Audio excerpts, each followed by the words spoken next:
React channel. In this channel, we watch reality TV shows to recap, review, and for the fun of it. And today, I'll be recapping Makoti Are You the One, Season 3, Episode 8. And it's still continuing with the Bridget story. And it seems like Bridget is, even after that meeting with the parents and all of that, she still wanted to leave. But because her mama Zala keeps telling her that you can't leave, you can't always go home whenever things are not going well in the family. And she keeps, you know what, Mama Zala sometimes or older people, let me just not even say Mama Zalas, older generations of women always think that because they went through some stuff and they hotlelelad and they moved past the whole thing and now they think that they are fine.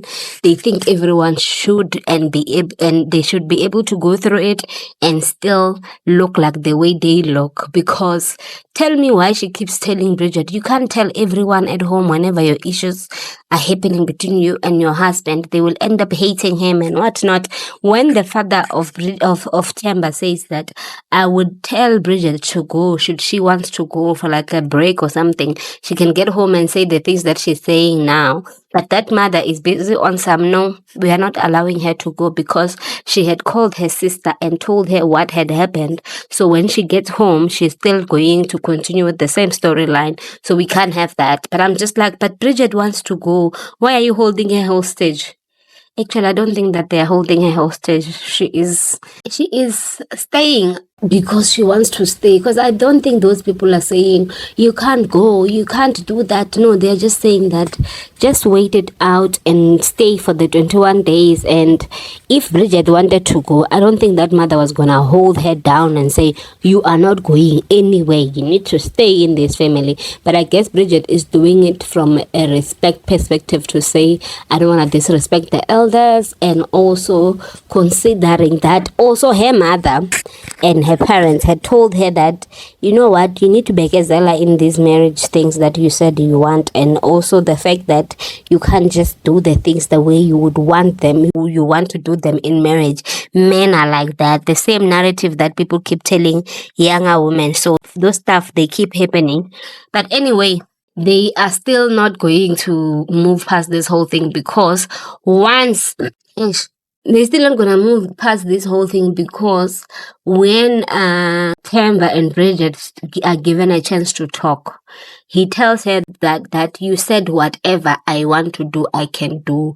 Now you are acting like you don't approve of this, so I do not know where I stand with you. I'm like, Madala, she's angry.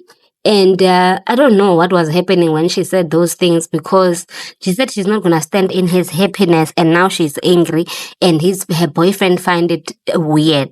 And she's threatening to cheat back because she tells him that you must remember that men are still asking me out.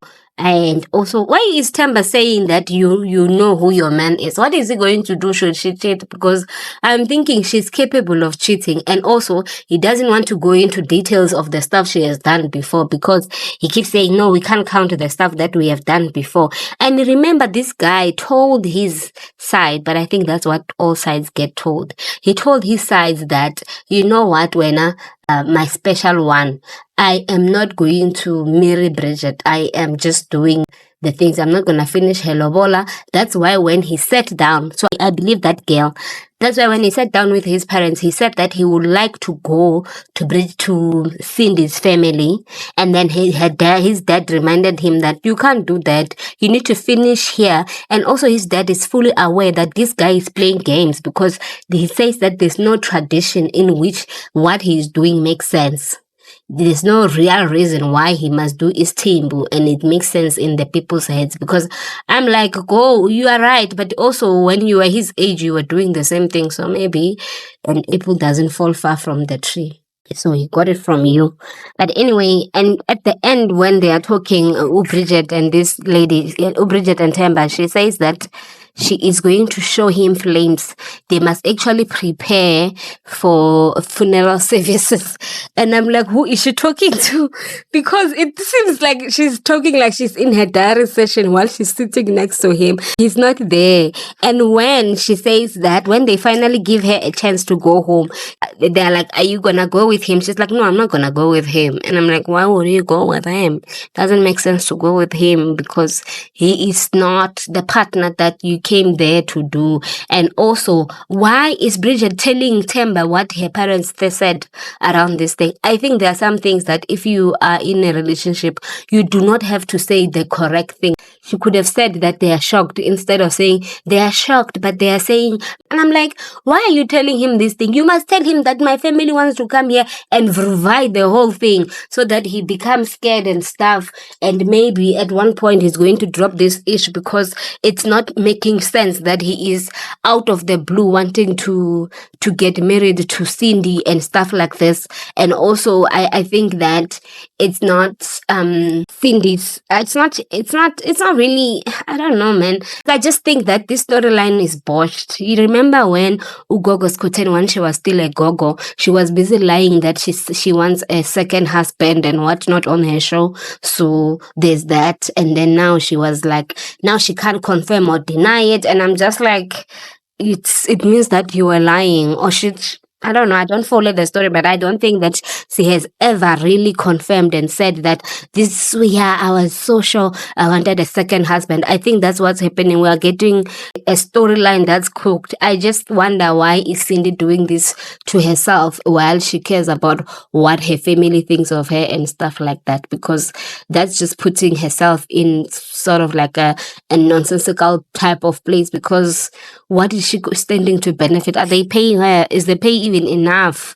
I understand why Bridget and Thingy and Themba are doing this is because they want to grow their social media profiles, because apparently Themba is very serious there by TikTok, so makes sense. And then we move to the Magengenenes with her new sister-in-law, not really new sister-in-law, the child that she was left with, and they're busy cleaning there and taking care of things and washing windows and all those Makoti duties. And also the previous day, her boyfriend or her fiance had came and he was trying to fix those holes there. And then the aunt was telling her that she is very not happy with the fact that it is an outsider who is Pindile who saw that their house is not in good standing, because it's not anyone's house. So because it's not anyone's house, people are not doing anything to fix it. I think that's what's happening, because why else would they not fix it when the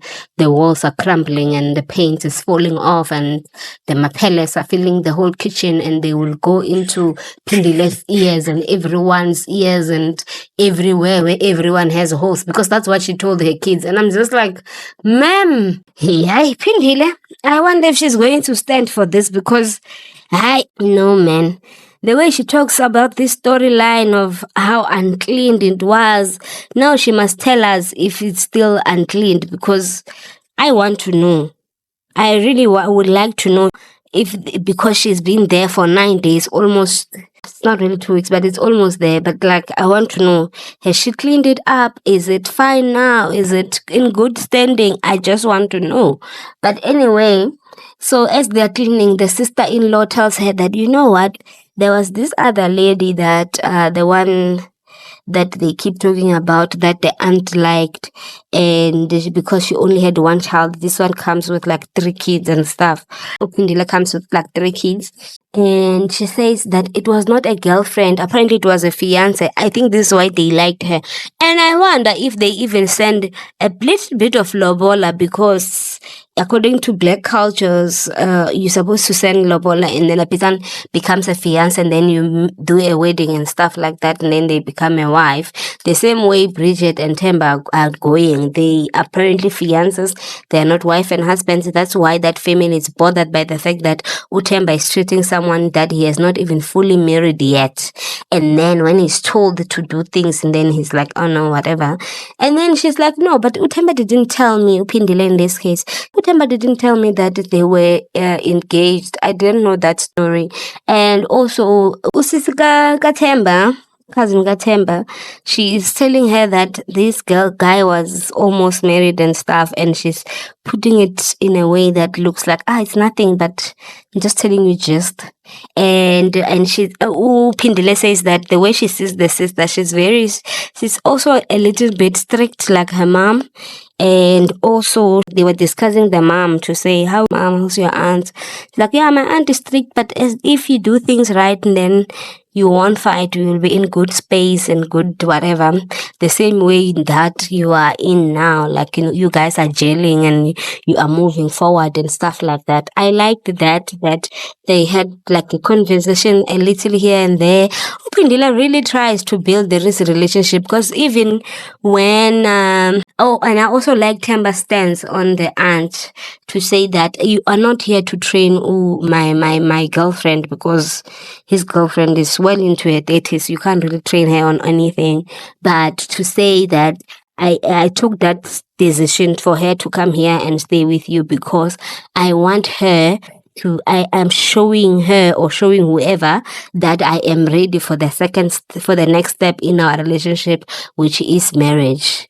And I'm like, I like that. And then he says that they both say that they like that they are both opening up about a lot of things. And I wonder if when Themba and this lady get married, will they get to a point where they are in, if they will get to a point where they are in good spaces in terms of like having fixed the house and stuff like that. So Bridget's kids come, including the child that she has adopted from the mother-in-law people, right?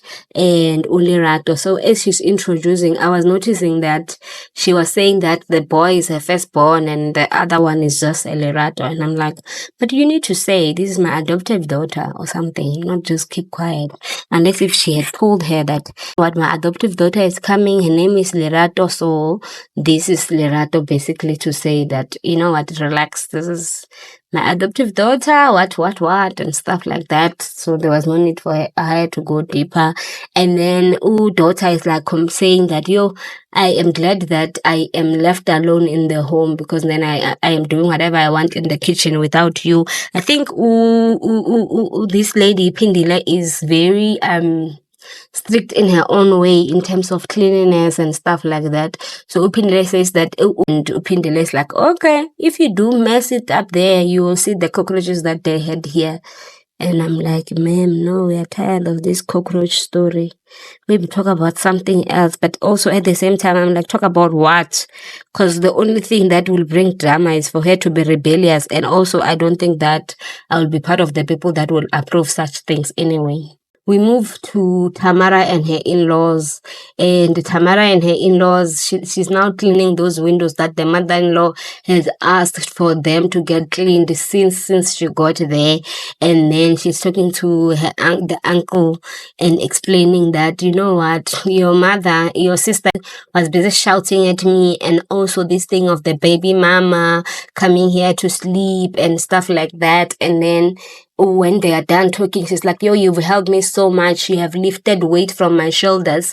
And I'm like, I get Tamara, because that mother-in-law, what she did last week was very weird.